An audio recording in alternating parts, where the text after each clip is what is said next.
That 3-28. They were down 20, they were up 28-3 and lost the Super Bowl. Get it for those that the joke went over their head. Anyway, Dwayne Colucci with us at the bottom of the hour from Las Vegas with the Final Four set. We'll get Colucci's thoughts on what happened this past weekend, what's coming up this coming weekend, and we'll also take a look and see hockey getting deeper into the season, and baseball starting on Thursday. So we'll see what's going on out in Vegas. We start though with the Pelicans with a 124-90 win against Portland last night. This was not much. Was not supposed to be much of a game, and was not much of a game.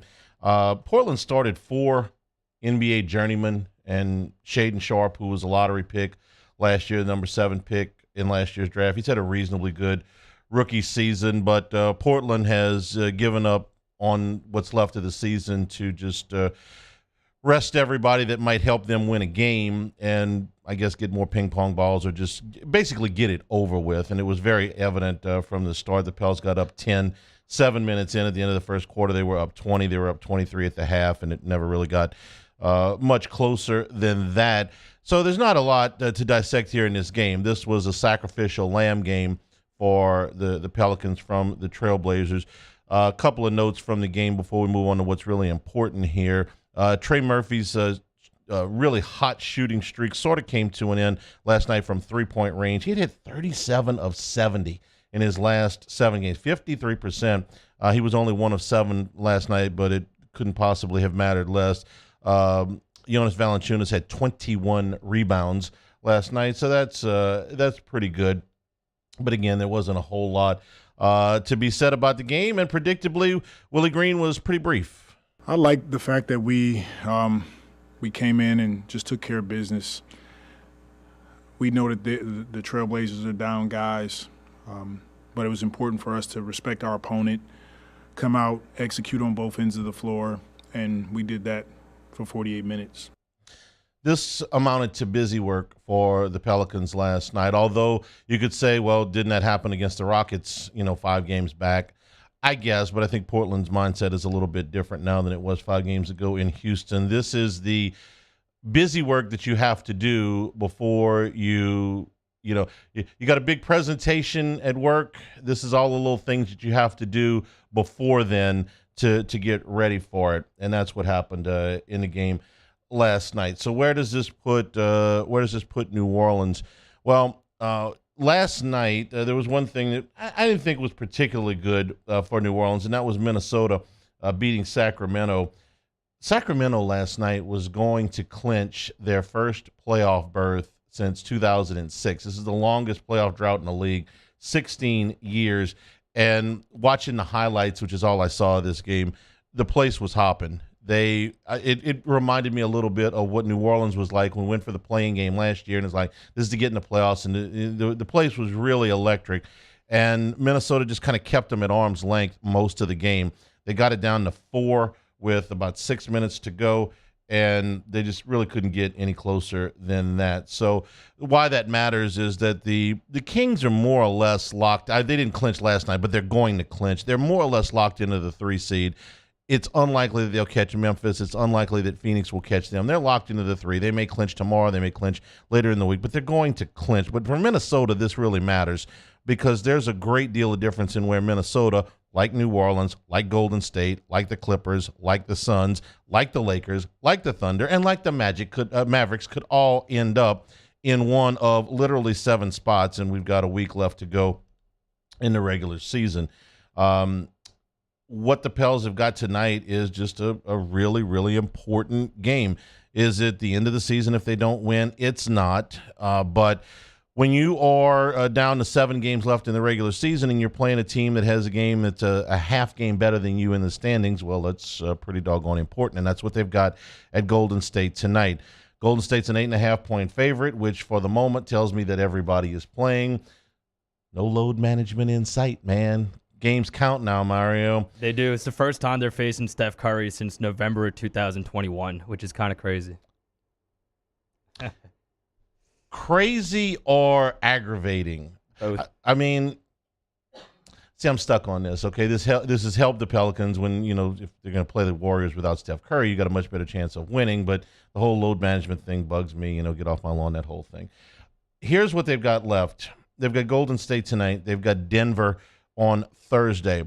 Now the Nuggets they're not clinched for the number 1 seed, but they're all but clinched for the number 1 seed. They're still beating people's brains in though.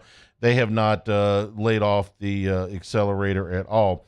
Then after that, you come home for games with the Clippers, who are right in the middle of this, this logjam with you. Sacramento, who by the time they get to New Orleans may be very well mathematically locked into the 3 seed, actually should be. Memphis, who probably will be mathematically locked into the 2 seed by that time. The New York Knicks, who by that time could very easily be locked into the 5 seed in the Eastern Conference. They are 5 games behind the Cavs, so they're not going to catch them. They're 2.5 games in front of the Nets and the Heat.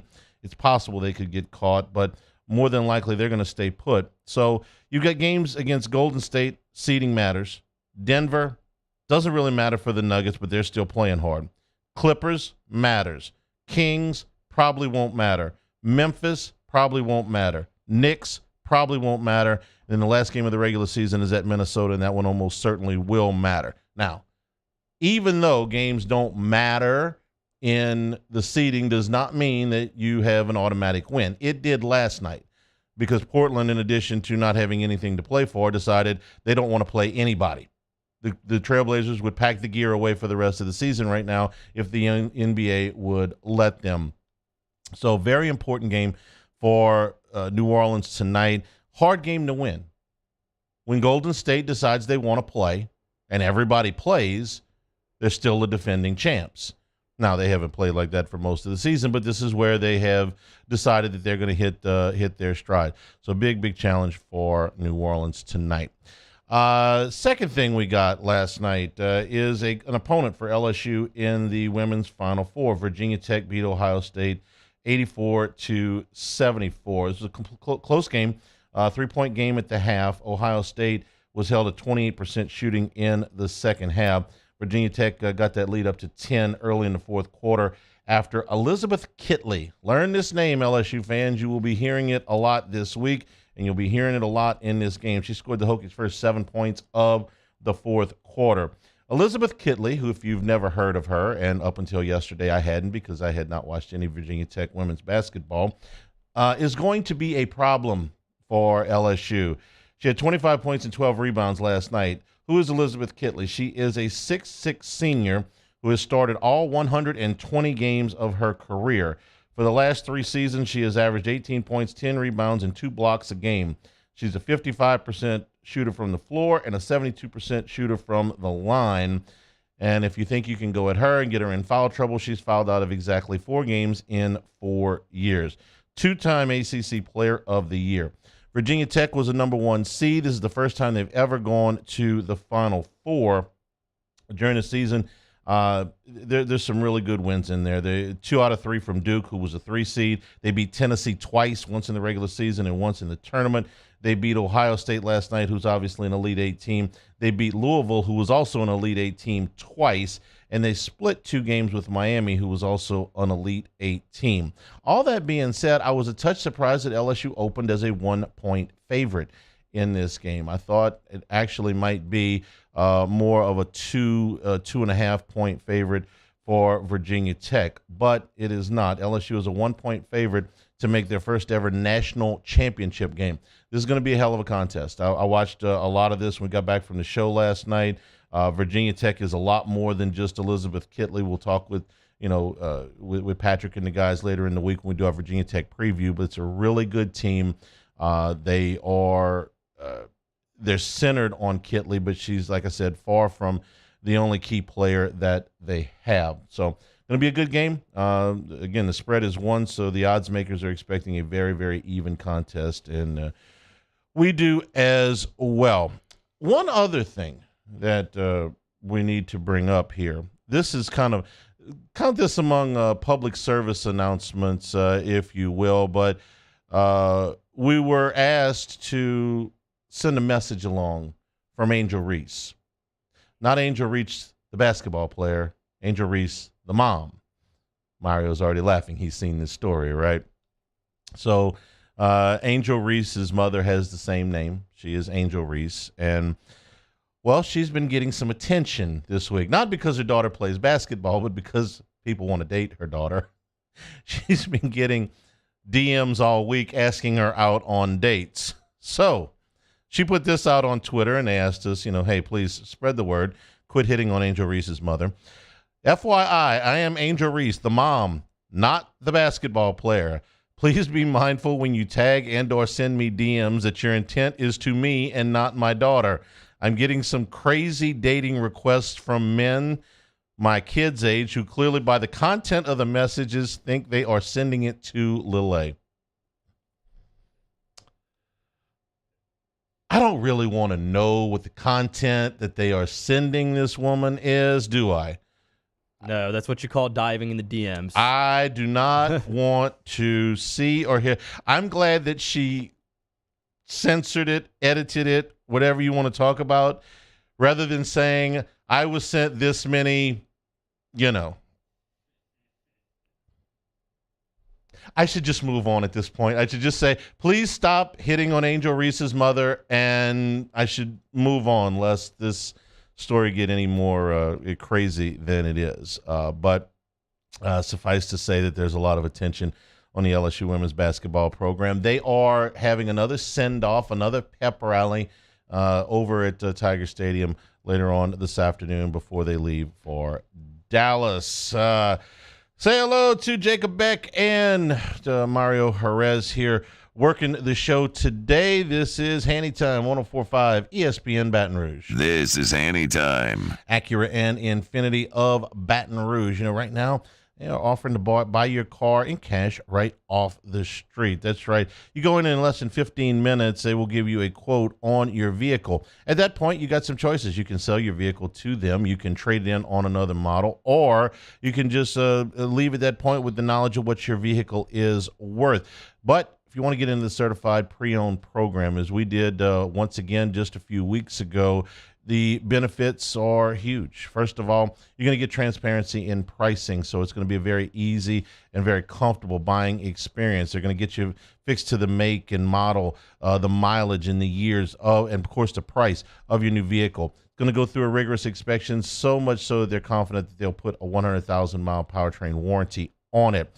Roadside assistance is included, a year of maintenance, and a courtesy car when your vehicle is in to be serviced. It's all part of the service on Airline Highway at Acura and Infinity of Baton Rouge. In times of need, get a full list of phone numbers, websites, and other important emergency information on the Demco Stormwatch page at 1045ESPN.com.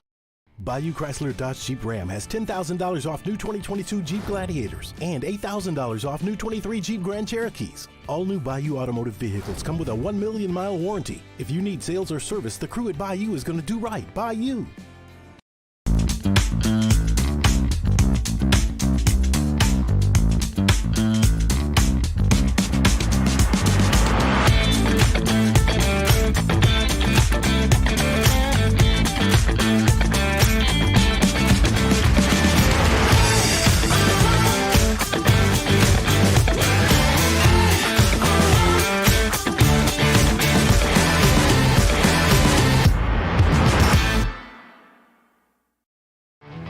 There it is, the extra mile, on the border of expected and extraordinary for those willing to go further, like vans customized for work or play, with safety and tech to keep you connected, supported by a 5-star sales, service, and finance team, and backed by the 1-star you know.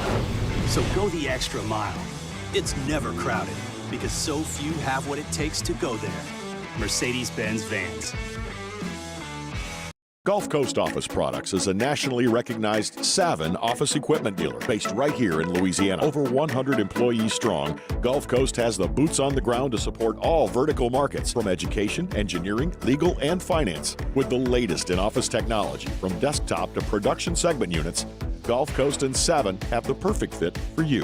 Call 225-756-2644. That's 756-2644 for Gulf Coast Office Products.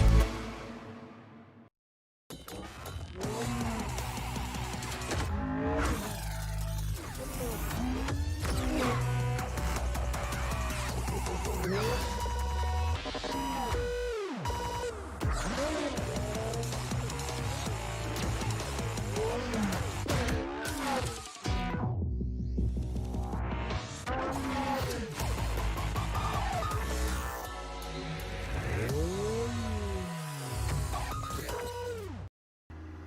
had to leave my parents. I had to move schools. I don't know anyone here. Everything keeps changing. Why is this happening to me? I'm sure glad you're here. Change a child's story. There's a child in foster care waiting for a volunteer like you. Bayou Ford has $10,000 off MSRP on select new 2022 Ford F-150 trucks. $10,000 off plus 0% financing. And all new Bayou Ford vehicles come with a 1 million mile warranty. The crew at Bayou Ford. Musso, join us for Tuesday's AFR. I'm in for Matt one more day. We'll preview LSU and Grambling from the box, recap Pels Blazers, and the latest from the NFL owners meetings. Tuesday's AFR 3 to 6, 104.5 ESPN Baton Rouge.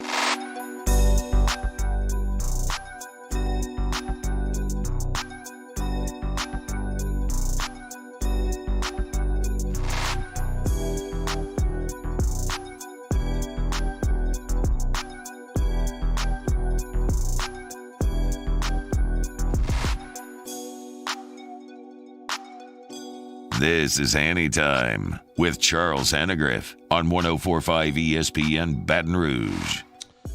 NFL owners meetings are going on over in Phoenix right now. Podcast today on Handy Time will be about some of the rule changes that are being considered, but I'm more interested in quarterbacks. We've been talking about quarterbacks for about a month now, right? Who wants what quarterback? Well, those discussions are continuing for two players and, well, at least three teams and probably a whole lot more than that. First of all, so we're talking about Aaron Rodgers and Lamar Jackson. I haven't spent a ton of time talking about it because goodness knows the national people have spent enough time, but I couldn't help myself today when some of the talk that centers around these two quarterbacks started to see a little bit more of the light of day and not was as much buried. First of all, the general manager for the Green Bay Packers said at the Brian Gutekunst, I'm pretty sure I'm butchering that name, but Brian G said at the NFL meetings yesterday that they had tried many times to reach Aaron Rodgers. Rodgers says that the Packers never tried to get in touch with him. Okay. Many times since their final meeting in January, they tried to get in touch with him, or that I was looking forward to those conversations, but they never happened. Gutekunst, our inability to reach him to respond in any way, at that point I had to do my job.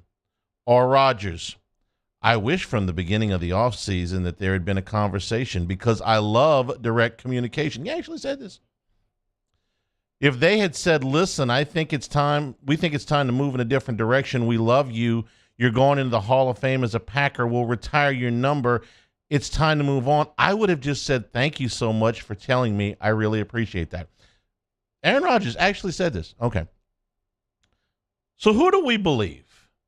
Do we believe the general manager of the club who's got to make a decision about who the quarterback is going to be, regardless of if it's going to be Aaron Rodgers or if it's going to be Jordan Love?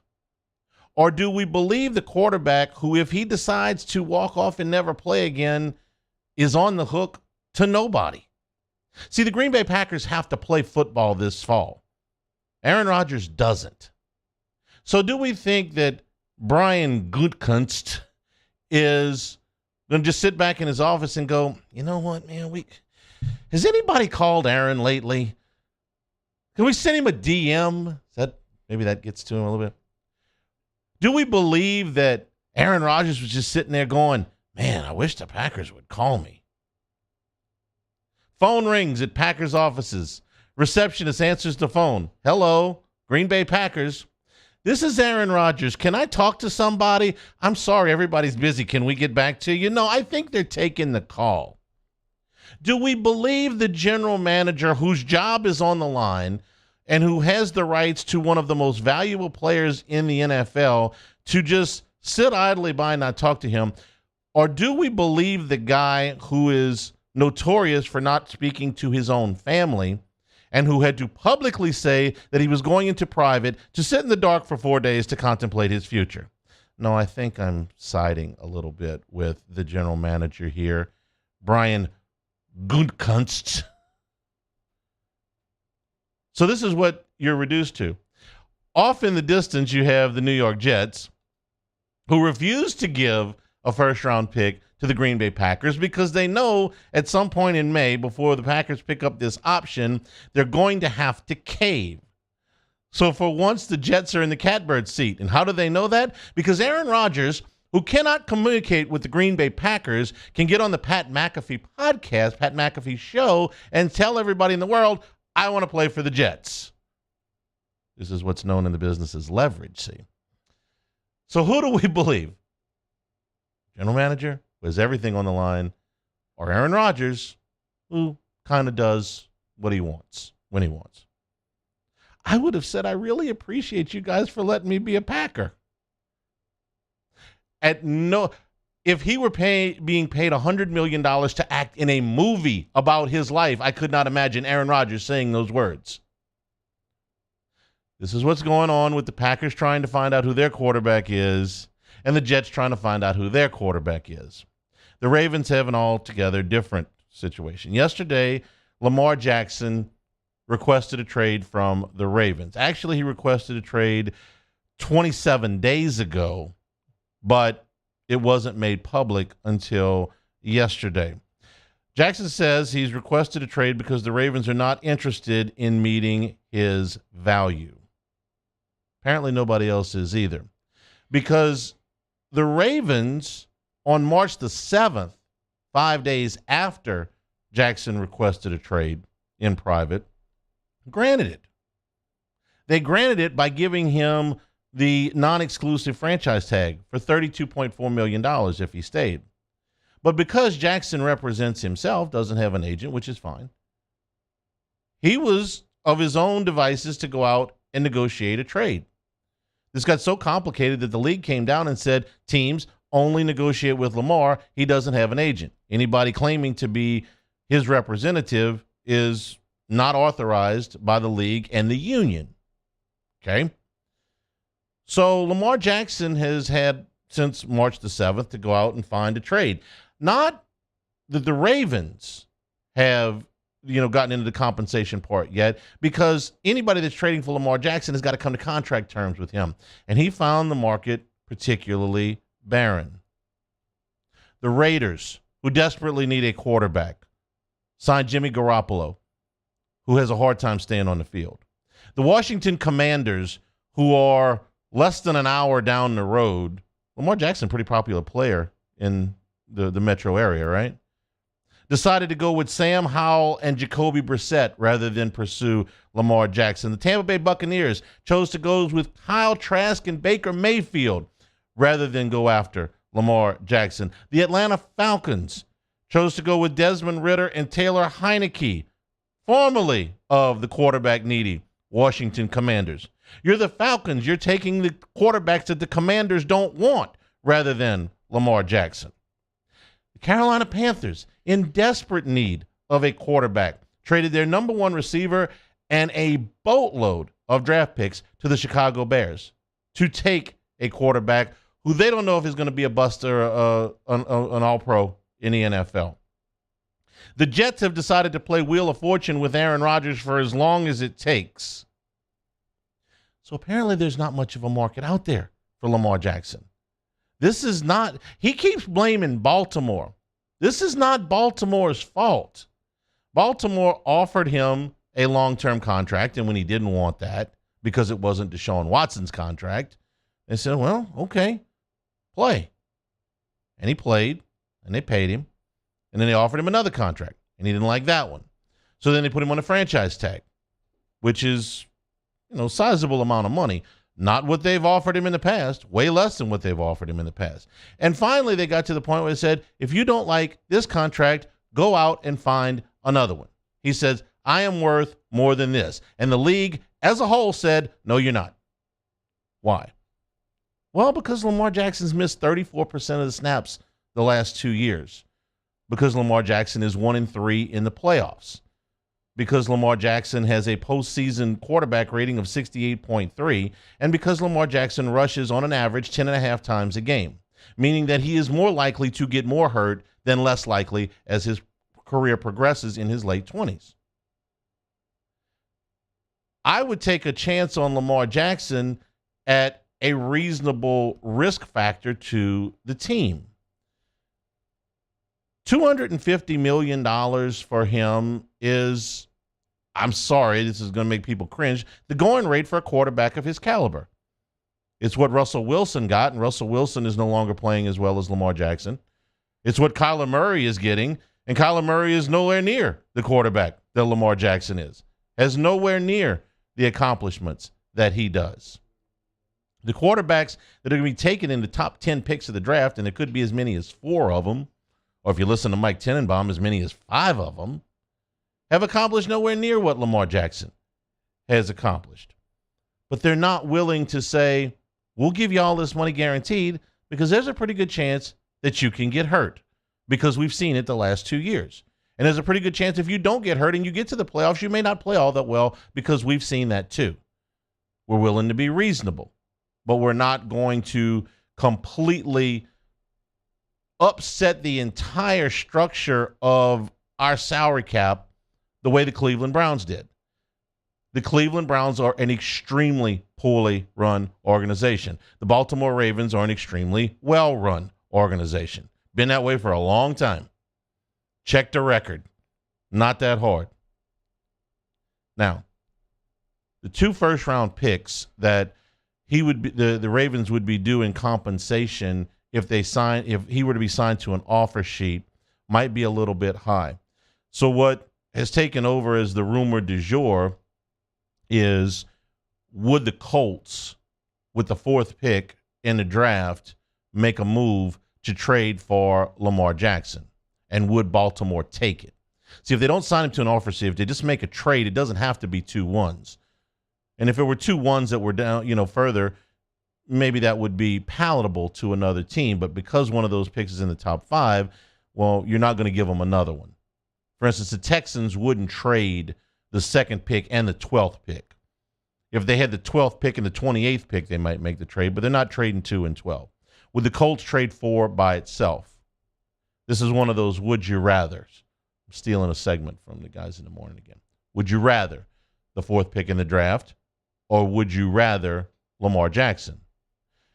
And the answer, for the Colts, for me, that answer is very, very easy if Lamar Jackson is willing to play ball on a contract that is in line with what Kyler Murray signed or in line with what Russell Wilson signed. We went through all these numbers weeks ago. If you're willing to take a $200 to $250 million contract, of which somewhere between 60 and 75% of it is guaranteed, I think the Colts would be very amenable to trading the 4th pick in the draft. I would rather have Lamar Jackson at 26 years old with the 4th pick in the draft and sign to a contract that is in line with what other quarterbacks of his ability are signed for than take a chance on the 3rd best quarterback in the draft, because the Colts are not guaranteed to get the 3rd best quarterback in the draft with the 4th pick.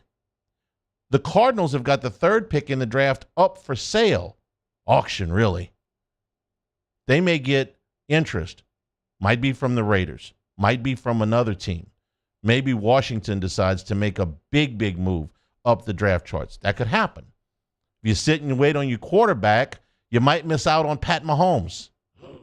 Bad memory. So if I'm the Colts, I'm not sure I'm going to get the 3rd best quarterback with the 4th pick. So now I got to play ball with Arizona, and I got to give up other draft assets. How much? Who can say? So my thought is that if Lamar Jackson wants to play on a contract that's in line with what Kyler Murray signed for, Russell Wilson signed for, something in the vicinity of what Justin Herbert is about to sign for, or Joe Burrow is about to sign for, okay. But if you want what Deshaun Watson got, forget it. The interest among the league is zero. The league would rather play with Taylor Heineke than give you that contract. The league would rather play with Baker Mayfield than give you that contract. They would rather play with Sam Howell or Jimmy Garoppolo than give you that contract. They would rather play with the hope of Aaron Rodgers, no matter what it costs, than give you that contract. And the reasons that we just laid out. Owners' meetings continue this afternoon in Phoenix. We'll take a break. We'll go out to Las Vegas, visit with our friend Dwayne Colucci when we come back. This is Hanny Time, 104.5 ESPN Baton Rouge. This is Hanny Time. Well, we got big college basketball coming up this weekend, and we enjoyed so much of our time last weekend at the Barstool Sportsbook. So, terrific place to watch the game. So many kiosks, so many windows that you're never going to wait very long to get your action down. Love the big screens there. You ever been see the giant screens in some of the sports books? There's lots of lines. There's lots of distractions, man. It's a beautiful, clear, flat screen up here. It takes up the entire wall. You're going to get all the games that you want, including your college baseball. They always have that on as well. Full service restaurant. You can get anything from chicken tenders all the way up to a 16-ounce grilled T-bone. Full bar. Over 2 dozen beers on tap there. Your personal flatbreads, your wings, so much stuff that you can snack on in the Barstool Sportsbook. Real comfortable environment. We loved hanging out there. We'll be there once again this weekend at the Barstool Sportsbook in LaBerge, Baton Rouge. Have a gambling problem? Call 1-800-976-STOP. Our listeners fire off their opinions on the jimsfirearms.net hotline at 499-1045. Keep listening for your next chance to shoot us your thoughts with the jimsfirearms.net hotline on 104.5 ESPN Baton Rouge.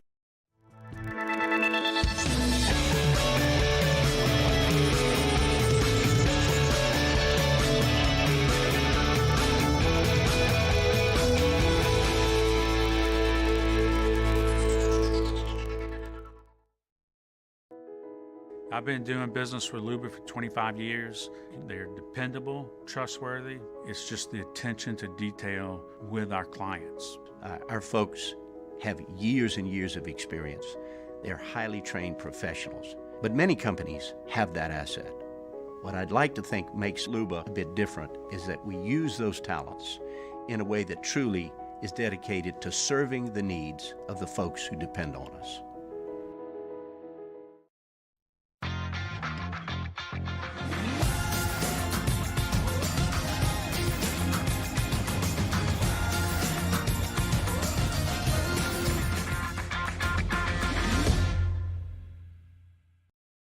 Louisiana. It's a place defined by culture, by pride, by passion, by people who do more than love this place. They celebrate it, elevate it, champion it. They are the individuals who embody what makes Louisiana great. The companies that make Louisiana a better place to work and live. The nonprofits leading transformational change in our communities. Champions of Louisiana are all around us, and LWCC is proud to celebrate them because we've always been Louisiana loyal, supporting the workers, the innovators, the change agents of this great place we call home. Who are the champions around you? Together, we can share their stories. Together, we can help our home state thrive. Together, we are Louisiana loyal. Always.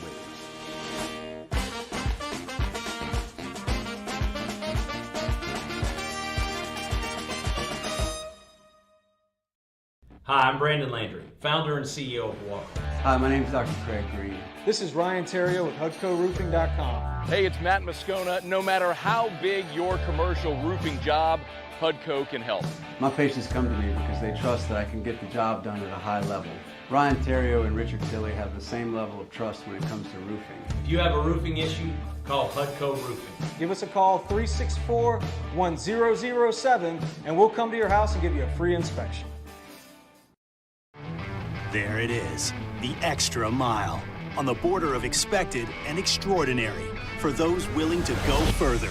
like vans customized for work or play, with safety and tech to keep you connected. Supported by a 5-star sales service. Jimmy out and Mike Delicano for the Tuesday evening edition of Game Time, presented by Bet Rivers. We're at Mike Anderson's on Lee, just off of Nicholson. That's Game Time, presented by Bet Rivers, 6 to 8 p.m. on 104.5 ESPN Baton Rouge.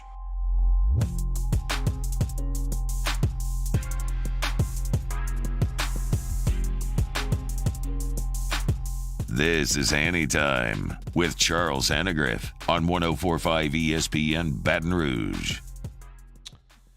And we head out to Las Vegas, South Point, and the Rampart. And our friend Dwayne Colucci with the Final Four coming up this weekend. Colucci, how you doing, man? Doing well, Charlie. How about yourself? Doing great. A fun weekend, Sweet 16 and Elite 8 games, and it's given us a Final Four like we've never seen before. No ones, no twos, no threes, 3 first-time participants in this thing. So kind of spell out for us how the weekend went down with all of these favorites having fallen by the wayside here over the course of the last 4 days.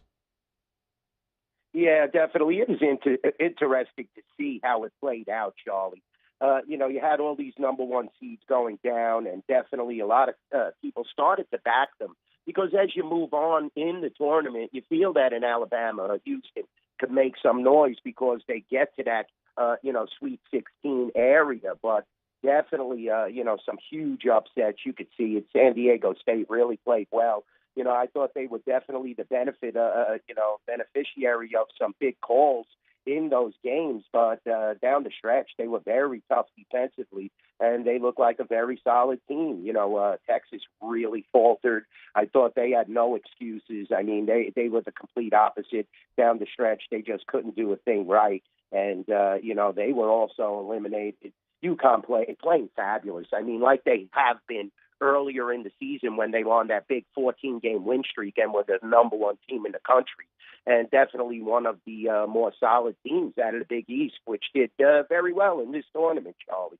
So, we have an interesting Final Four. We're going to try and garner as much handle that we can at the Rampart and South Point with these games that are really lacking a superstar synonymous college. We were hoping for a UCLA and Alabama in there, but we'll definitely take what we can. Florida Atlantic, definitely a tough team.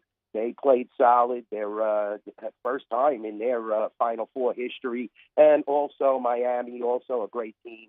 They're well coached, Larinaga there. So it's going to be interesting to see how it goes. I know Gonzaga's got a ton of support out there. They played in the city a number of times in the tournaments and things like that. Were you surprised, and was it a big letdown for the betting public out there when UConn just throttled them in the game on Saturday? Well, nobody anticipated that, Charlie, but I'll be honest with you. I thought they kind of spent it, in that fabulous game against UCLA. It was just such a fabulous matchup and so emotional, especially out here in Las Vegas, because they're both practically playing in front of, their home crowds. Gonzaga has a fabulous and tremendous following out here. They play each and every year at New Orleans in the West Coast Conference. Also, you do have UCLA now playing in the Pac-12. That's always at T-Mobile for the past 5 years. So you have these entities that have strong backing, a lot of people commuting from these colleges to see these teams play. So I just felt that was really what happened there. They were kind of too celebratory or emotional after that victory. And UConn caught them slipping. I mean, UConn could do that to you. A fabulous coach. The lineage of that coaching family, whether it's in St. Anthony's of Jersey or it's right here now with UConn, a fabulous coaching Hurley family. And, we're going to see how this team continues the momentum because they are the favorite right now going into this Final Four and definitely have been an attraction in the futures market recently at the Rampart and South Point from the Sweet 16 on, and the way they finished the season. You have to also take that into consideration. I mean, they finished up really, really strong, Charlie. So we're going to see this the handle on this Final Four. The last game that determined the last team in the Final Four had, probably the most controversial call of the tournament thus far, which was the foul on Creighton that gave San Diego State 2 free throws essentially with the clock expired, and they made one, and that was the margin. What was the reaction in the sports book when that hit? I don't know if you guys had equal handle on either side, and what did you think of the call? You can't make that call in that situation. Whether it's right or wrong, the clock is going down. And if you're a referee, do you really want to determine the outcome? And it just seemed that, like I said, no discredit. San Diego State got a ton of calls, especially in that Bama game. It was ridiculous at some points. There was an up and down on a cross-court pass where they got a three, just bad calling. And then you cap it off, determining a game, which, Creighton shouldn't have been in that position. Don't get me wrong. They were leading most of that game up until the last 5 minutes that it started to get a little hairy, Charlie. But from my point of view, I'm just sick and tired of referees making the determination of a game. Let the kids play it out. I mean, make the shot or you don't. Go into overtime, see how it goes. I mean, it can't be always determined with a shady call, and it just seems like this constantly happens, whatever sporting landscape you're in, whether it's the Super Bowl even, with late hits and stuff like that in playoff games. It's unbelievable how every outcome on the center stage is now being determined by referees. All right, so let's talk about the games coming up this weekend. This Final Four couldn't be more different than last year when you had Duke and North Carolina, Kansas and Villanova, the bluest of the blue bloods, and now you got 3 first-timers plus UConn. So I'm wondering where the early action is, and if you said they were piling in on UConn as far as as early as the Sweet 16 on the futures, I can imagine what they are now, because I know that they are a significant favorite. We saw, you can tell me what you got at the hotel yesterday. We saw, I think there was minus 140 yesterday, but you tell me what you got there as far as UConn to win it all against the other teams. Well, you're going to see that, and we're running the 105 special, Charlie, so we're seeing a ton of action also on the game. So we have exact outcomes as well. We have a fabulous prop that we have UConn defeating Florida Atlantic at plus 260, UConn defeating San Diego State at plus 200. So, we have those as well as the futures market. So it's just great. We're trying and garner as much as we can. Also, we're only at 125 at the Rampart in South Point. We do not rob anybody, Charlie. We have the best deals in town. Always remember that. Most of these props and these bets must be made across the counter like the 105. But if you're in the Las Vegas or Nevada area, you definitely have to have our mobile application because you could get down at any time. And tons of people are going to be commuting here to Las Vegas for this Final Four and the final game. So you'd be silly not to come by and take advantage of the minus 105, the minus 125 to win the whole title. And also we have those propositions that I spoke about, the exact outcome at the Rampart and South Point, the only places in Las Vegas these are available. The game itself, we're seeing some minimal action. We opened it at 5. It's 5.5. Ticket count on the parlays is going to be, very high, Charlie, with UConn, and especially UConn money line. So we're going to gauge how it goes. Also, I believe San Diego State will take a lot of action. People are starting, as much as they hate them in the Las Vegas area because of the Rebel rivalry, they are starting to now embrace what they bring to the table. But this Florida team is off the hook, Florida. I tell you, they sneak up on you. They're in every game and definitely a factor. Who do you like? I'm 0-4 going against Florida Atlantic. I was 0-2 last weekend going against San Diego State. Now, I did fine everywhere else, but those two teams, I just figure at some point they were going to turn into a pumpkin, and Florida Atlantic hasn't. San Diego State hasn't. Who do you like in that game? Tough game. I'm going to probably plead the fifth. I'll sit that one out. I mean, it's a fabulous matchup, Charlie. I'm going to play it just because I'm finally going to cash a ticket on one of these teams, one way or the other. One of these teams, I'm going to cash a ticket if it kills me. and I handicapped similar to the way you did. I've been betting against San Diego State, so what do I know? The second game as well, I give Miami a ton of credit, definitely down the stretch. They took that game away from a marquee matchup where everybody wanted to see UConn and Texas, but Miami strong. I might take the points, believe it or not, as much of a Big East homer I am, and as great as UConn looks. But that other game is a coin flip. I mean, definitely hard to handicap. It's a slow down game. Look at the total. We have 131.5 down from 132 at the Rampart in South Point, and the other game is hovering almost at 150. We're at 149.5. So you could tell it's going to be a slower tempo, and we feel that, and that's why we put up a severely lower total in that matchup. So, it's tough to handicap when you have defensive teams also that could stroke the three, play the inside game. I feel that San Diego State has been riding a wave of luck, but if these refs keep calling these games for them, it's going to be a long night for Florida Atlantic. I'll be honest with you. I mean, they have gotten the brunt of the calls, in my opinion.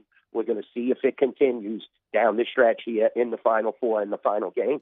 San Diego State against UConn would be interesting because UConn, to me, is the most balanced team, and I think they've got the best player left in this tournament. In fact, I think he's been the best player in this tournament for just about the entire way, in Adama Sanogo.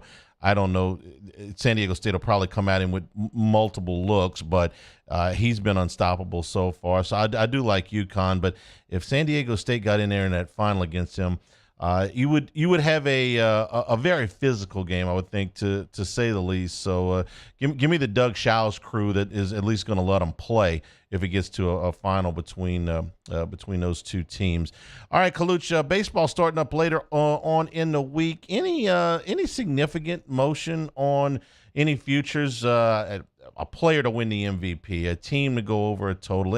Anything moving here as we get a couple of days away from opening day?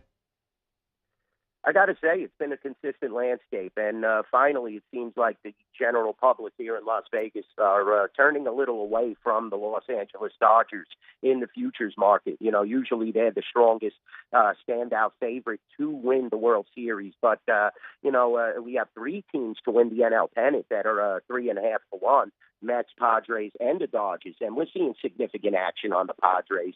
You understand that, Charlie. You know Sure. how this team is built. They spent so much money, and, now with the injuries to Gavin Lux and the injury to Diaz, that hurts the Mets and Dodgers in the long run, without a doubt. I mean, the Dodgers were banking so much on Gavin Lux, and now their starting pitching is nowhere near what it used to be. I'm a Dodger guy, and I'm watching this team in the spring training and studying. Freeman had to be taken off the World Classic roster there. He had a little dinged-up injury. And I'm going to keep my eye on the Dodgers and that futures market. But three teams at 3.5 to 1, and then we have a plethora of teams. I believe it's 6 teams that are 7 to 1 to win the World Series. So the Braves are taking great action in the futures market, understandably. Astros always, even with the Altuve injury, 7 to 1. Yankees, we're going to see how good they are. They're getting to be a triage unit in the preseason. And, I hate to see that. I always hate to see when these players go down before they even perform. I wish it was in real game competition, but that's what spring training is for, definitely. And Severino is a huge loss if he is gone for an extended amount of time. Like I said, Padres and Mets also 7 to 1, 7 to 1. So really, you're seeing the Braves and the Padres that are taking, significant action in the futures market at the Rampart in South Point. And, the Braves are 94.5 on the season win total. That's very, very high in that division because it's going to be so competitive. Astros 95.5, understandably weaker division, definitely could dominate and sustain the Altuve injury, even though, they're missing now Verlander and a few other things. They're so young and they know how to adjust and rebuild. Dodgers 94.5 as well, Charlie. So they're way up there, but it's going to be interesting to see a couple of injuries to that starting staff, and they ain't going to win no 95 games. I'll tell you that right now. So I couldn't believe that they didn't retain Trevor Bauer. We understand what the circumstances were, but he paid his dues, definitely sat out those 2 years, not understanding why, and you still have to pay the guy. Colucci, we appreciate it as always. Give me a little on Ohtani to win the MVP. That guy's pretty good. I saw that guy. You think so? Not too bad. But if Stroud stays healthy, maybe it takes away a little, Charles. That's it. Colucci, have a great weekend with the Final Four. We'll talk to you next Tuesday. Thanks, Charlie. Definitely you as well. I hope you cash a lot of tickets and everybody in Baton Rouge. Appreciate it. Dwayne Colucci from the South Point and the Rampart. We'll take a break, come back, wrap things up. It's Hanny Time, 104.5 ESPN Baton Rouge. This is Hanny Time. Big Mike's in Denham Springs. As we get deeper into the spring, we get deeper into the crawfish. Every day at 11 o'clock, they're coming out 7 days a week. Ball shrimp on Monday nights, all you can eat. Got our Swamp Pop Jitterbug lessons going again. Very popular this Thursday again, starting at 6 o'clock with DJ K-Jack on stage right after that. Friday, Alex Harbert on stage at 8 o'clock. Go out and enjoy on the 40 TVs in the bar and throughout the restaurant the LSU women's game on Friday night, any of the basketball action this weekend. Big Mike's available for your private parties. You can rent out multiple size party rooms. Off-site catering is available. Happy hour Monday through Friday from 3 until 7 and 11 a.m. all day on Sunday.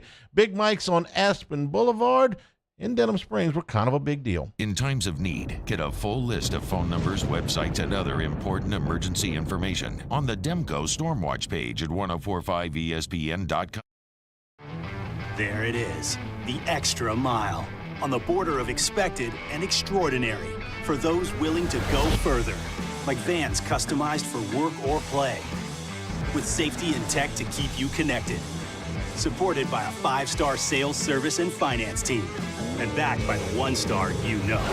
So go the extra mile. It's never crowded, because so few have what it takes to go there. Mercedes-Benz Vans. Follow us on Twitter at 1045ESPN to cast your vote in the Citizens Bank and Trust Poll of the Day. Vote daily inside Off the Bench, Hanny Time, Hunt Palmer. And after further review, Citizens Bank and Trust brings you the Poll of the Day via Twitter at 1045ESPN.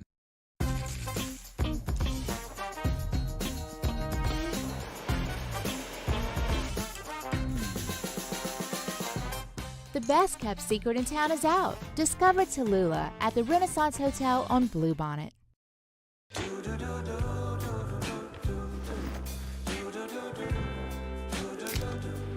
I've got that blue sky. I've got that sunshine. Hey, it's Matt Musso. Join me Monday through Friday for your daily update on LSU baseball with Musso at the Box, presented by New Orleans Flooring. Wherever you get your podcast, Apple, Spotify, Google, and check out New Orleans Flooring. 2 locations, Metairie and Prairieville, or NOLAFlooring.com. Gulf Coast Office Products is a nationally recognized Savin office equipment dealer based right here in Louisiana. Over 100 employees strong, Gulf Coast has the boots on the ground to support all vertical markets, from education, engineering, legal, and finance. With the latest in office technology, from desktop to production segment units, Gulf Coast and Savin have the perfect fit for you. Call 225-756-2644. That's 756-2644 for Gulf Coast Office Products. I've been doing business with Luba for 25 years. They're dependable, trustworthy. It's just the attention to detail with our clients. Our folks have years and years of experience. They're highly trained professionals. But many companies have that asset. What I'd like to think makes Luba a bit different is that we use those talents in a way that truly is dedicated to serving the needs of the folks who depend on us. Louisiana. It's a place defined by culture, by pride, by passion, by people who do more than love this place. They celebrate it, elevate it, champion it. They are the individuals who embody what makes Louisiana great. The companies that make Louisiana a better place to work and live. The nonprofits leading On Wednesdays, OTB Flestering is finally back. Plus, hear from Coach Jay Johnson as the Tigers get ready to take on the Volunteers on a Thursday starting series. Off the bench, 7 to 10 a.m., 104.5 ESPN. This is Hanny Time with Charles Hannegriff on 104.5 ESPN Baton Rouge. You ever make a bad deal? Bad business deal, bad investment, paid too much for a car, too much for a house, stock went down. Don't feel too bad. You could be the Brooklyn Nets.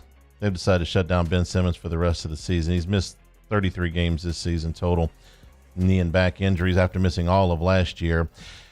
Career lows in minutes, points, rebounds, assists, and free throw percentage. He's shooting 44% from the line this season.